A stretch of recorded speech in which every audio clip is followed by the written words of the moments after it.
ফাটকা সিনেমাতে একটা দৃশ্যের জন্য একটা স্কুল খুব দরকার ছিল।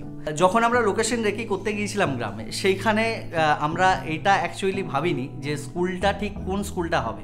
ওখানকার লোকাল লোকজনের সাথে কথা বলে রেখেছিলাম যে একটা স্কুল আমাদের প্রয়োজন, তো ওরা তখন বলেছিল আমরা অ্যারেঞ্জ করে দেবো। কিন্তু ফাইনালি যখন শ্যুট ডেট আসে বা আমরা স্কুলটা নিয়ে কথা বলি, তখন যে স্কুলটাতে কথা বলেছিলাম সেই স্কুলটাতে হয়ে ওঠেনি।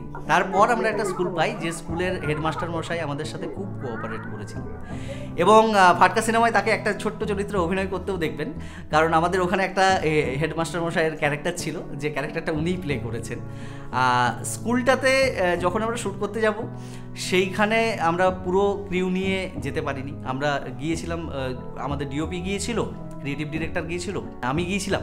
শ্যুটটা হয়েছিল খুব মজা করে, কেননা স্কুলের যে বাচ্চা বাচ্চা ছেলেমেয়েগুলো তারা জীবনে কখনো শ্যুটিং দেখেনি, তো স্বাভাবিকভাবে যখন তারা ওই ক্যামেরা তারপর এই পুরো প্রসেসটা দেখলো, তারা কিন্তু প্রচণ্ড এক্সাইটেড হয়ে গিয়েছিল। এবং কোথাও কিন্তু বুঝতে পারবেন না যে তারা ক্যামেরা কনসাস, ক্যামেরার দিকে তাকিয়ে ফেলছে, এরকম কোনো ব্যাপার না। তারা কিন্তু তাদেরকে ঠিক যেটা করতে বলা হয়েছে সেটাই করেছে। তো এটাই হচ্ছে হয়তো গ্রামের জাদু। তারা হয়তো লাইমলাইটের খোঁজে থাকে না বলে তাদেরকে ওইভাবেই আমরা ঠিকঠাকভাবে করিয়ে নিতে পেরেছি।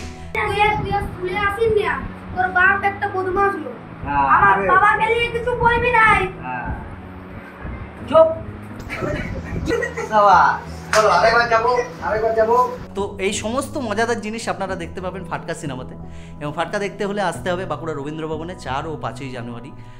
সময়গুলো হচ্ছে দুপুর 3টে, বিকেল 5টা, সন্ধ্যে 7টা। অবশ্যই আসুন।